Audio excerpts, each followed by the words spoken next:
एक नगर की बात है। उस नगर में एक नौजवान युवक रहता था। उसका नाम विकास था। उसे एक समस्या थी और उसकी समस्या यह थी कि उसका मन हर समय भटकते रहता था। उसके मन में हर समय कोई ना कोई नकारात्मक विचार चलते रहते थे। उसके मन की बकबक कभी शांत नहीं होती थी। वो जब भी कुछ सोचकर करता तो कुछ अलग ही कर देता। कभी वो अपने अतीत के बारे में सोचकर पछताता था कि काश मैंने उस काम को, उस समय को कुछ ऐसा कर दिया होता, उस काम को वैसा कर दिया होता। या फिर वो अपने भविष्य के बारे में सोचता रहता और डरता रहता कि कहीं भविष्य में ऐसा हो गया तो क्या होगा, कहीं मैं असफल हो गया तो क्या होगा, अगर मुझसे कोई गलती हो गई तो लोग मेरा मजाक उड़ाना शुरू कर देंगे। और ऐसे ही कई सारे नकारात्मक और असफलता से भरे विचार उसके मन में आते रहते थे। विकास हमेशा ही अपने विचारों में खोया रहता। वह अपने विचारों से मुक्ति पाना चाहता था। विकास चाहता था कि उसके मन में कोई भी फालतू विचार कभी भी ना आए, लेकिन हर समय विचारों का सैलाब उसके मन में उठता ही रहता। इसीलिए जीवन में वो बहुत परेशान हो गया था। फिर एक दिन उसे किसी ने बताया कि यहाँ पास के ही जंगल में एक बौद्ध भिक्षु रहते हैं, उसके पास जाओ, वो तुम्हारी मानसिक समस्या का समाधान अवश्य कर देंगे।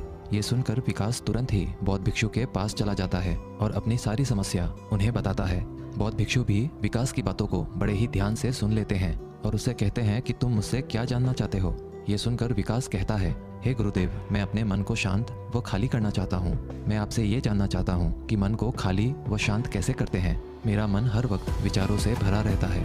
मेरा ध्यान एक जगह लग ही नहीं पाता है, जिसके कारण मेरे हर काम में समस्या आ जाती है। मैं एक चीज़ करता हूँ तो नकारात्मक विचारों के कारण दूसरी चीज़ पर पहुँच जाता हूँ।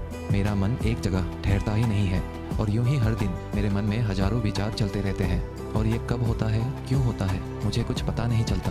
बहुत देर बाद मुझे एहसास होता है कि मैं क्या करने बैठा था और मैं क्या कर रहा हूँ।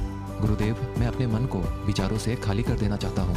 मैं चाहता हूँ कि मेरे मन में एक भी विचार ना आए। जब मैं चाहूँ तभी मेरे मन में विचार आए। फिर बौद्ध भिक्षु ने कहा, किसी समस्या का समाधान तभी निकाला जाता है जब हम उस समस्या की जड़ तक पहुँच जाते हैं, समस्या को ठीक से समझते हैं और जानते हैं। आगे बौद्ध भिक्षु कहते हैं, जिस मन को तुम खाली करना चाहते हो, क्या तुमने उस मन को कभी भी थोड़ा बहुत भी समझा है, जाना है? ये सुनकर विकास ने कहा कि महाराज, मैंने अपने मन को जानने की बहुत कोशिश की है, लेकिन मैं जितना इसके बारे में जानता हूँ मेरा मन उतना ही रहस्यमय हो जाता है। फिर बौद्ध भिक्षु ने उस युवक को एक घड़ा देते हुए कहा कि जाओ, इस घड़े में छोटे छोटे पत्थर भरकर लेकर आओ। फिर वो युवक वहाँ से गया और छोटे छोटे पत्थर भरकर लेकर आया और उस घड़े को बौद्ध भिक्षु के पास रख दिया। फिर बौद्ध भिक्षु ने उस युवक से कहा कि इस घड़े को तुम अपना मन समझो और इस घड़े में भरे पत्थरों को अपने विचार समझो। अब इस घड़े में और पत्थर डालो। उस युवक ने घड़े में और पत्थर डालना शुरू किया।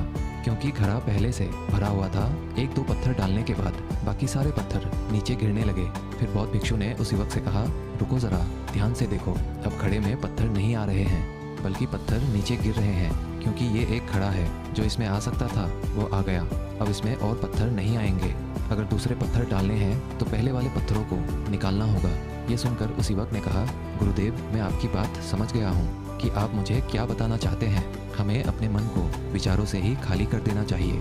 विकास की ये बात सुनकर बौद्ध भिक्षु मुस्कुराने लगे और कहा, पहले मेरी पूरी बात तो सुन लो, उसके बाद मन को खाली कर लेना।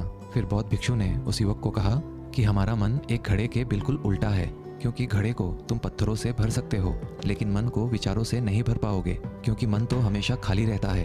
ये सुनकर उस युवक ने कहा, गुरुदेव, मुझे आपकी बातें कुछ समझ नहीं आ रही है। मन अगर खाली रहता है तो फिर हम उसे खाली करना क्यों चाहते हैं? फिर मन को खाली करने की क्या ही आवश्यकता है?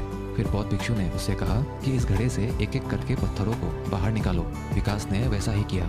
वो घड़े में से एक एक करके पूरे पत्थरों को बाहर निकालता रहा और ऐसा करते करते अंततः घड़ा खाली हो गया।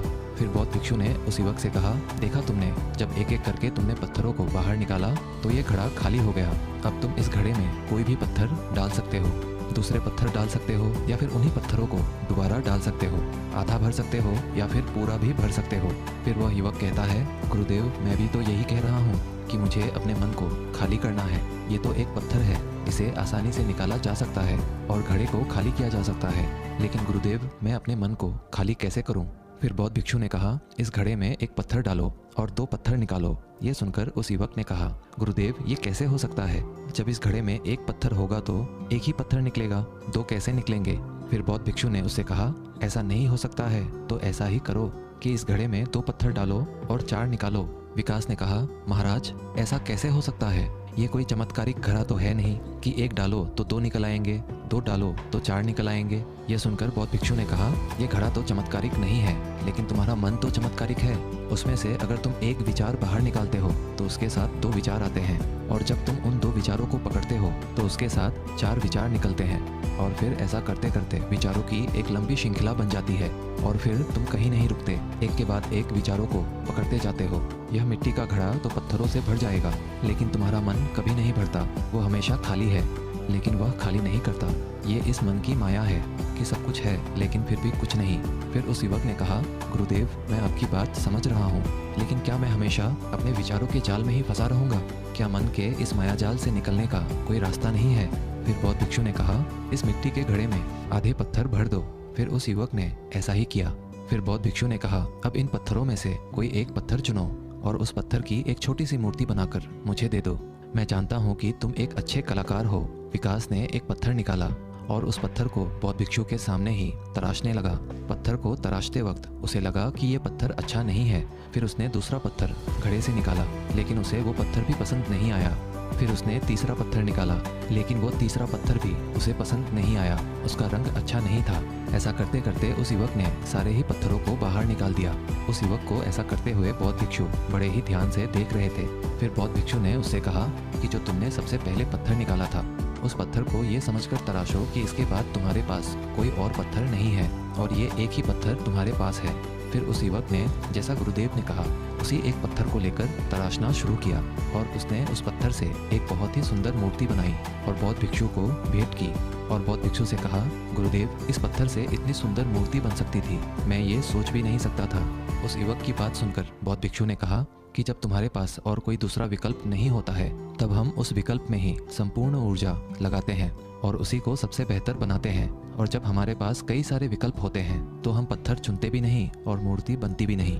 हमारा मन भी एक विचार के पीछे हजारों विकल्प खोल के रख देता है, और एक मुख्य विचार को छोड़कर उन हजारों फालतू के विचारों में उलझकर हम रह जाते हैं। फिर उस युवक ने कहा, गुरुदेव, मैं आपकी बातों को बहुत अच्छे से समझ गया हूँ, लेकिन अब मुझे क्या करना चाहिए? कृपया आप मेरा मार्गदर्शन करें। बौद्ध भिक्षु ने उस युवक से कहा कि मन को खाली करना, साफ करना 1-2 दिन का काम नहीं है, ये बहुत लंबी प्रक्रिया है, तो क्या तुम इसके लिए तैयार हो? वो युवक कहता है, जी गुरुदेव, तैयार हूँ, चाहे कितनी भी लंबी प्रक्रिया क्यों ना हो। फिर बौद्ध भिक्षु ने उस युवक से कहा कि मन को खाली व नकारात्मक विचारों से दूर रखने के 6 तरीके हैं। आओ उन्हें एक एक करके समझते हैं। पहला तरीका है कि ऐसे लोगों का साथ छोड़ दो जो तुम्हें कमजोर, पिछड़ा हुआ, लक्ष्यहीन महसूस कराए। अक्सर हमारे आसपास ऐसे लोग होते ही हैं जो हमसे पद और धन में ऊपर होते हैं, और इसी पद और धन के घमंड में वो अपने नीचे से लोगों को कुछ भी नहीं समझते। इसीलिए ऐसे लोगों के पास रहना ही नहीं चाहिए। और ऐसे लोग अपने से छोटे लोगों को हमेशा यही महसूस कराते हैं कि आप कितने छोटे हैं, और इसीलिए वो छोटे लोग अपने जीवन में कुछ बड़ा हासिल कर ही नहीं सकते। इसके अलावा कई बार हमारे मित्र और घर परिवार के सदस्य भी ऐसे होते हैं जो अक्सर हमें छोटा महसूस कराते हैं, हमें नीचा दिखाने की कोशिश करते हैं, लोगों के सामने हमारा मजाक बनाते हैं। तो ऐसे लोगों से जितना दूर हो सके उतना दूर रहो।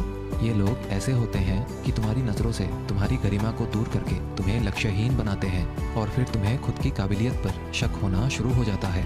तुम्हारे अंदर खुद के प्रति नकारात्मक भावनाएं आ जाती है, और ये नकारात्मक विचार तुम्हें मानसिक तनाव और चिंता की ओर ले जाते हैं। फिर बौद्ध भिक्षु दूसरा तरीका बताते हुए कहते हैं कि तुम बहुत ही कम और चुनिंदा लोगों को ही अपना मित्र बनाओ। ऐसे लोगों को ही अपना मित्र बनाओ जिससे तुम कुछ सीख सकते हो, जिनकी तुम इज्जत कर सकते हो, जो तुम्हारी भावनाओं को समझ सके, जिनकी सोच तुमसे मेल खाती हो, जो जीवन में तुम्हें आगे बढ़ने में सहायता करे।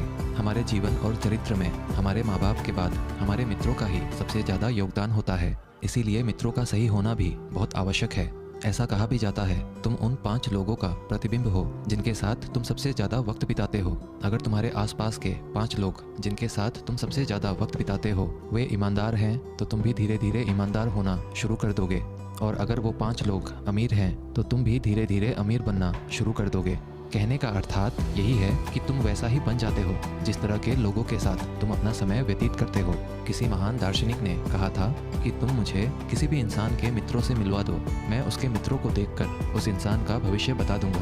हमारी सबसे बड़ी समस्या ये है कि हम लोगों को ना नहीं बोल पाते हैं। जिन लोगों के साथ हम रहना पसंद भी नहीं करते हैं, ना चाहते हुए भी हमें उन नकारात्मक लोगों के साथ वक्त बिताना पड़ता है। इसीलिए सबसे पहले हमें अपनी ज़िंदगी में उन लोगों को ना कहना आना पड़ेगा जिनके साथ रहकर हमें लगता है कि ये हमारी ज़िंदगी खराब कर रहे हैं। अगर ये हमारी ज़िंदगी में ना हो तो शायद हम ज़्यादा खुश रहेंगे।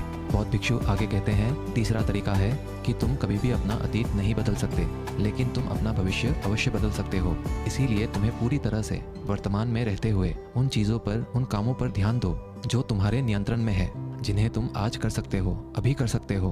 बौद्ध भिक्षु कहते हैं, मेरी एक बात हमेशा याद रखना, केवल वर्तमान में रहकर भविष्य को संवारा जा सकता है, अतीत में रहकर नहीं। इसीलिए वर्तमान में जीने की आदत डालो।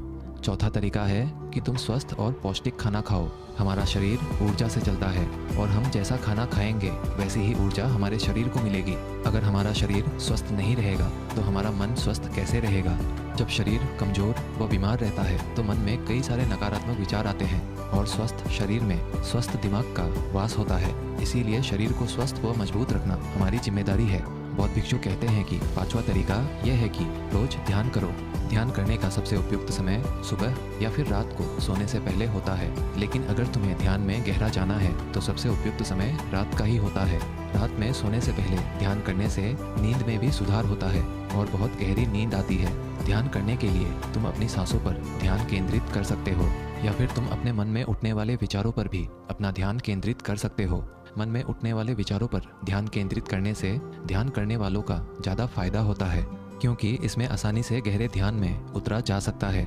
अगर तुम ध्यान नहीं कर सकते हो तो रोज खुद के साथ अकेले में वक्त बिताओ। खुद के व्यवहार को समझो, देखने की कोशिश करो कि मन में किस तरह के विचार उठ रहे हैं और क्यों उठ रहे हैं। बौद्ध भिक्षु आगे बताते हुए कहते हैं, छठा तरीका है कि तुम नए नए जगह घूमने जा सकते हो, क्योंकि एक पुरानी कहावत है कि एक लंबी यात्रा आपको 100 किताबों के बराबर ज्ञान देती है। गौतम बुद्ध अपने जीवन काल में 9 महीने लगातार घूम रहे थे। उनके भ्रमण करने का यही कारण था कि नए नए जगह जाने से ज्ञान की प्राप्ति के साथ साथ मन को एक नयापन भी प्राप्त होता है। नई जगह घूमने जाने पर हमारा मन उत्साहित रहता है।